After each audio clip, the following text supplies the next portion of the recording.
Hello,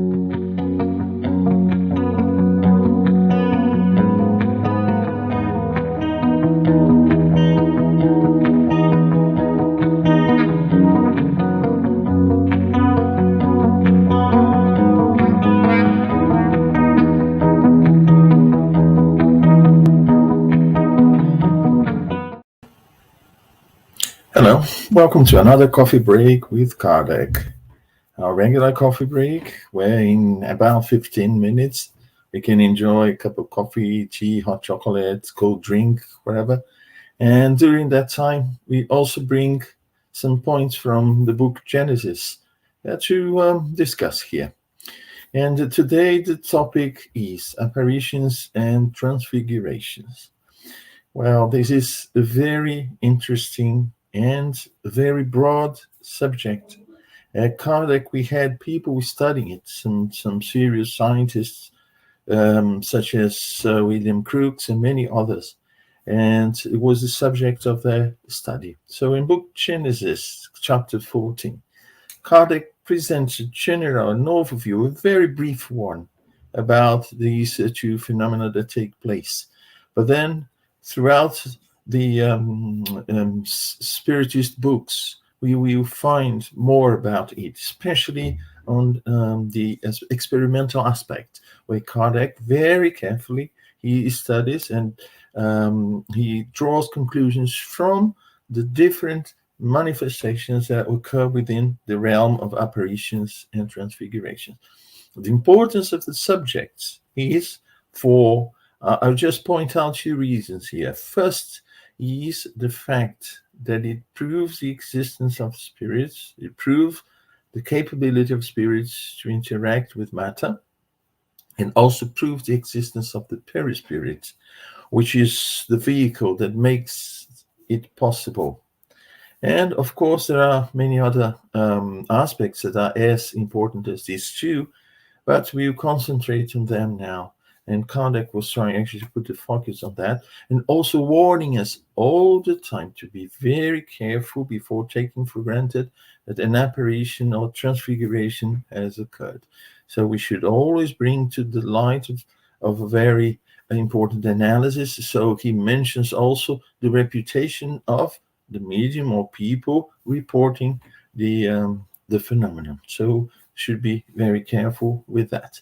We know that from Kardec's time, and many gave important contributions since his time, even previous from that time, but with the advent of the scientific methodology, so everything started to be studied in a more logical and more, I would say, careful way, following a methodology, and Kardec was one of them. But Kardec was, in this case, presenting a general overview on the topic according to the Spirit. But this topic is very important. It brings so many different aspects that we started to be aware of, especially from the knowledge that was brought by the Spirit. But then the manifestation of it was in different areas. We see, for instance, not only apparition, where the spirit can be seen, and it can be seen at different levels, the result of change in properties of the perispirit, and this change can occur at different levels. We also have cure. Material cure is possible because of the same principle behind, and this principle allows not only spirit turning itself visible to a degree where it can be touched, but also cure, where the fluids are not seen by general people, but they act directly upon the matter, upon the organ, and promote the necessary change in the organic body so that cure will take place. And so it is a vast and subject that should be studied in depth. And either Kardec wrote a book giving more details about these aspects, apparition and transfigurations, and he would take long pages to discuss just the basis on a more general way. but also required a lot of research, a lot of recording of cases, actually, to fully understand that. And even now, with so many books written by so many people who took it seriously and wrote and gathered information from different books and different results from these scientists that have studied it, as I said before, in a very serious way. Even now, these people point out the importance and the depth of the subject. And what is behind all this? Fluids and the perispirit, which is a particular arrangement of these fluids. So we see how important it is. Kardec took, several pages actually discussing the fluids, discussing the perispirit, and then he presents in general terms the cases, particular cases of apparition and transfiguration. So apparitions, they just as transfiguration, we mentioned transfiguration at the end, so we start with apparitions. Apparitions, they may occur at different levels, and I would just point out here that it's a spirit rendering itself visible.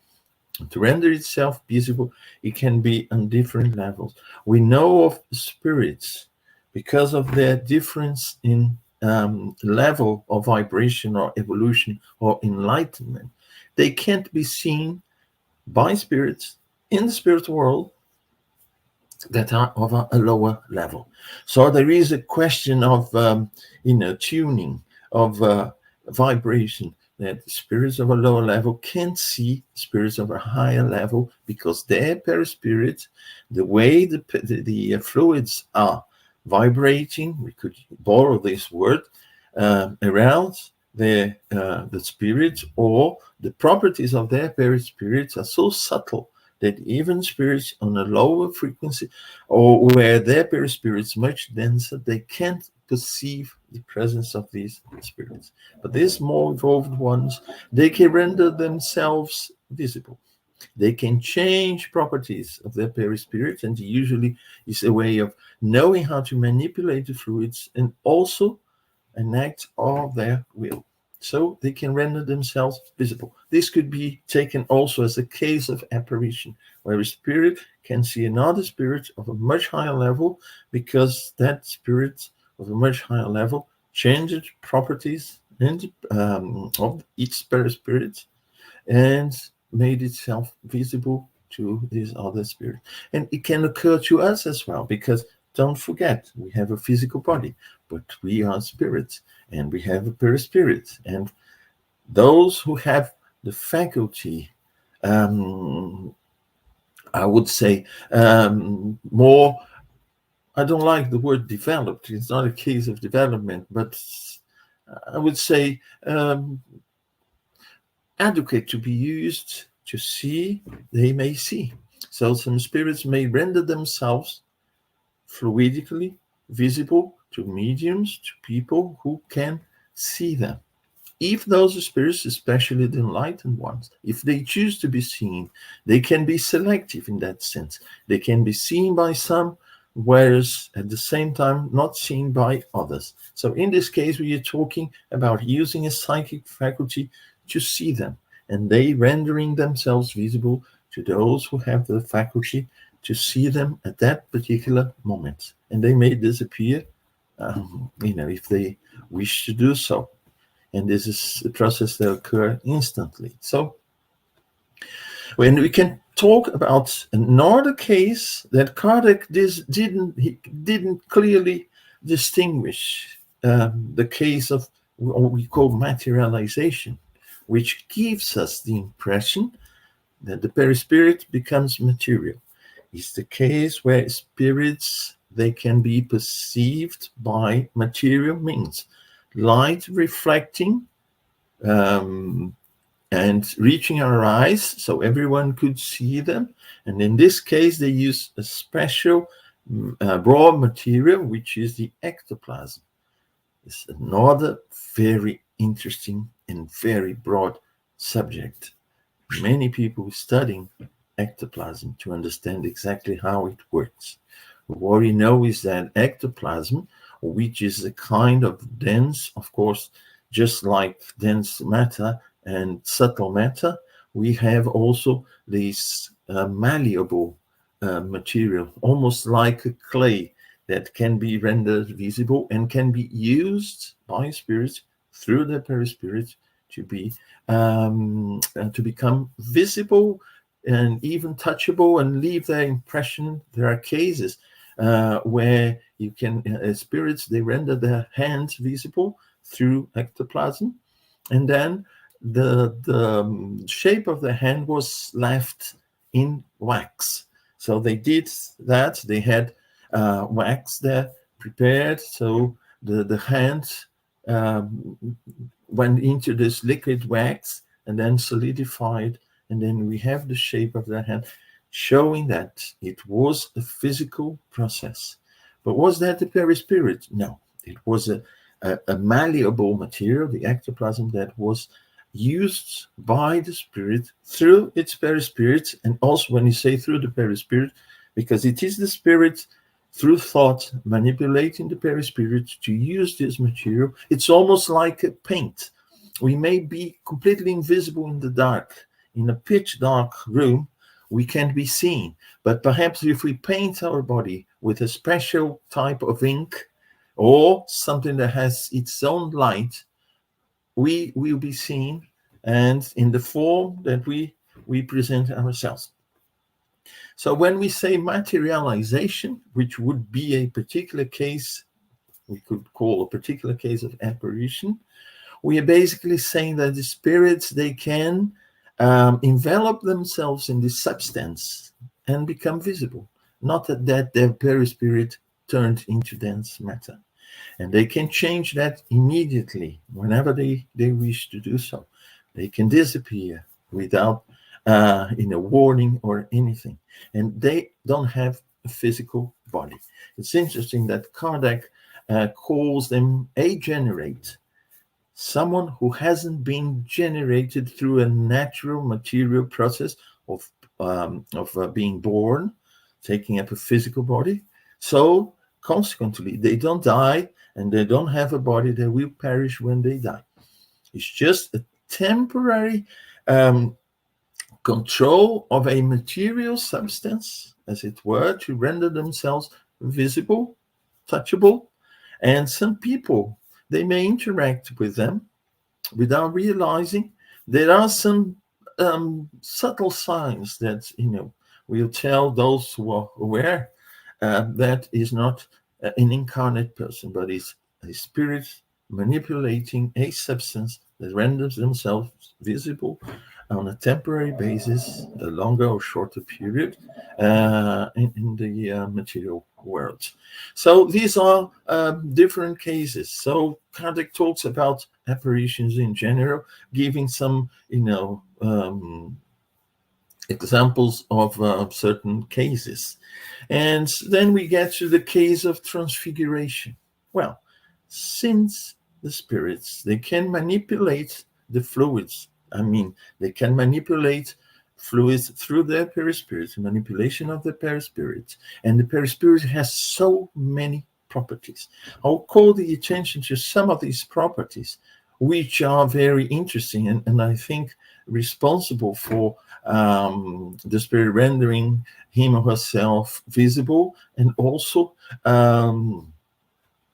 using that to interact in the material world. Is plasticity. So the perispirit has this plasticity, it's malleable. It's almost like a clay or any malleable substance that we can shape very quickly and make it disappear. Kardec gives the example of water vapor that may be rendered visible or not, depending to the circumstances. And I would use the example of a laser beam.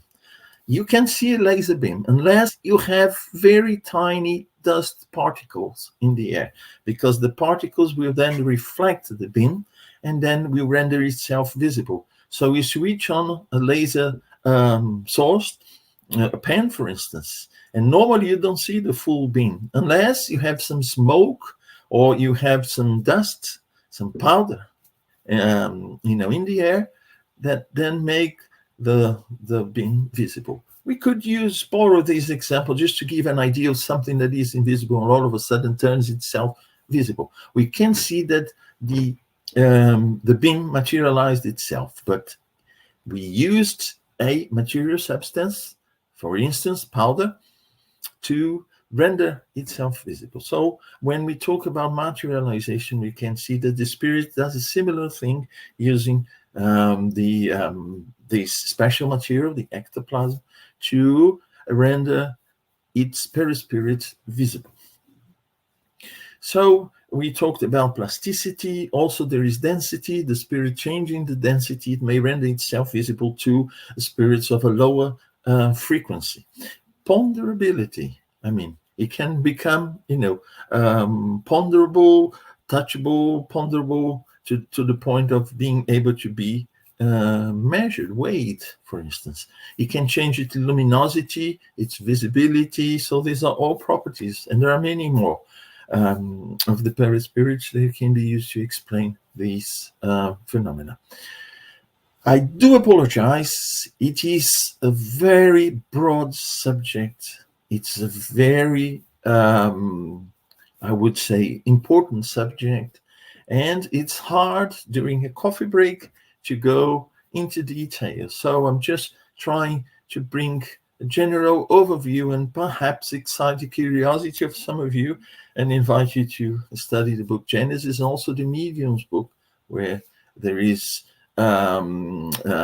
there it is reported the cases of materialization, cases of apparition, and the Spiritist journal, or the Revue Spirit, where there are many cases also reported. And just to finish, I was talking about apparition and transfiguration. Sorry, the transfiguration is the case where this manipulation is done on the surface. So the perispirit is constantly irradiating. And then I'm talking about now the perispirit of the medium. And the perispirit of the medium and the fluids aggregated around it, I would say the external layer, closer to, now in density, to the physical world, it can be manipulated to give a different perception of the medium's face, and the expression, showing more the expression of the spirit reflected on this transfiguration than the medium, him or herself. We can see that done by spirits who are suffering, and then this suffering, the expression of suffering, will be seen on the face of the medium. Some traces of this spirit, which has in its perispirit also the signs of its last incarnation, or an incarnation that was really important to that spirit. But also good spirits, when they give communication, they also envelop the medium in such a way and also transform this external fluids irradiated by the perispirit to the point that we can see expressions of that enlightened spirit giving communication. So it is the medium all of a sudden irradiates this light, the change in expression and so on, reflecting the state of the spirit, no longer the state of the medium. Of course, this process is a process that involves thoughts. And thoughts, not just by the spirit manipulating it, can affect also all these cases I've mentioned and many more. Thoughts of those present may also affect, from materialization, apparition, transfiguration, all of that. So it is important also that we learn how to keep ourselves in harmony in terms of thoughts, because when this type of phenomenon is produced, it has the interference of thoughts. Well, again, it is a very interesting and broad subject. This is just a free sample, and I hope I've presented you in such a way that you'd be curious now to go to the books and read a bit more. Thank you so much, and hope to see you in our next coffee break with Kardec. Bye bye for now.